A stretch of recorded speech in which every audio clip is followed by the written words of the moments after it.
یہ بیٹا خدا نے دیا ہے تو خدا ہی تو واپس لے رہا ہے، میں تو بات محتاط ہوں۔ تو میرے عزیزو، خدا پھر اس کے بعد خدا نے کیا اس کو برکت دی؟ اس نے کہا تیری اولاد جو ہے وہ زمین کی ریت اور اگر آسمان کے ستاروں کو تو گن سکتا ہے تو گن سکے گا، پر تیری جو ریس ہے، اولاد ہے، نسل ہے، اس کا شمار نہیں ہو سکے گا۔ آج دنیا کے سارے ایماندار کیا ہیں؟ ابراہیم کی بچے، بیٹے اور بیٹیاں ہیں۔ میرے عزیزو، خدا ہمارے گھاٹوں کو بھر سکتا ہے۔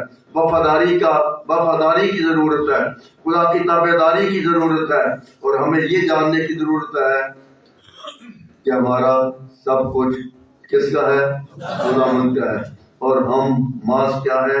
مالک ہیں، مختار ہیں۔ دو حوالے اور جلدی سے پڑھیں گے، میرے بہت ٹائم لے لیا۔ لوکا 9 باب اس کی 23 آیت میں اس طرح سے لکھا ہے، میں پڑھتا ہوں۔ اس نے ان سب سے کہا اگر کوئی میرے پیچھے آنا چاہے تو اپنی خودی سے انکار کرے اور اپنی صلیب اٹھائے اور میرے پیچھے ہو۔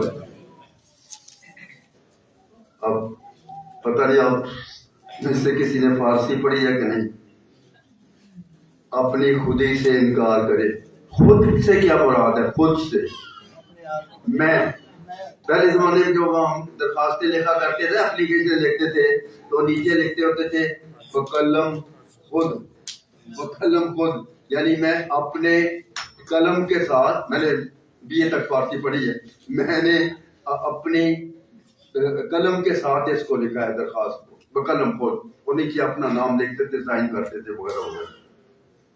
تو یہاں پر ہم دیکھتے ہیں کہ خداوند کا کلام ہمیں یہ سکھا رہا ہے کہ اگر کوئی میرے پیچھے آنا چاہے، ایک شرط ہے، اگر کوئی میرے پیچھے آنا چاہے تو اپنی خودی سے کیا کرے؟ اپنے آپ کو کیا کرے؟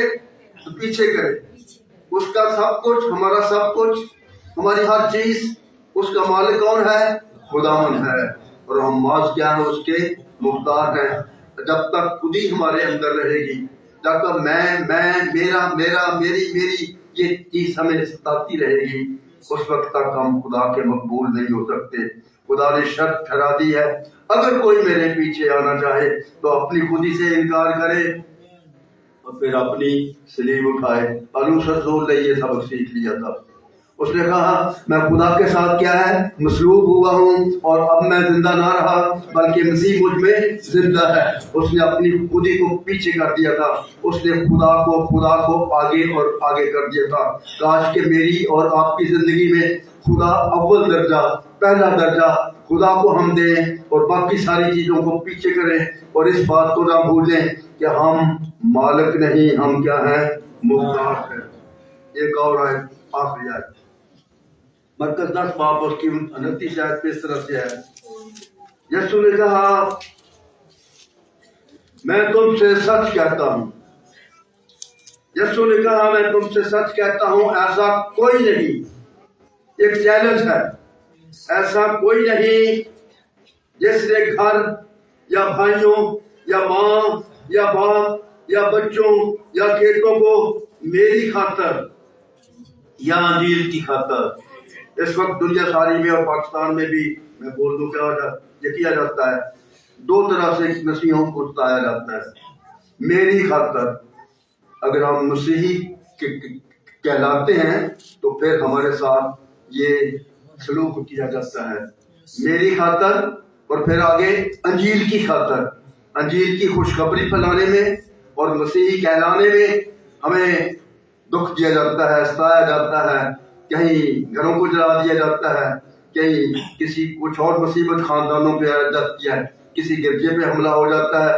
تو میرے عزیزو، یہ سب کچھ ہماری مسیحیوں کی زندگی کا ایک حصہ ہے، اس میں بھی ہم نے خدا کی شکر گزاری کرنی ہے۔ لیکن آگے دیکھیں، میری خاطر یا انجیل کی خاطر چھوڑا ہو، اور اس زمانہ میں 100 گنا نہ پائے، خدا کسی کا ادھار نہیں رکھتا۔ جو کچھ ہم خدا کے لیے قربان کریں گے، خدا اس سے کئی گنا بڑھ کر ہمیں دے سکتا ہے۔ میرے عزیزو، ہمارا سب کچھ کس کا ہے؟ خدا مند کا ہے۔ ہم مالک نہیں، پر ہم کیا ہیں؟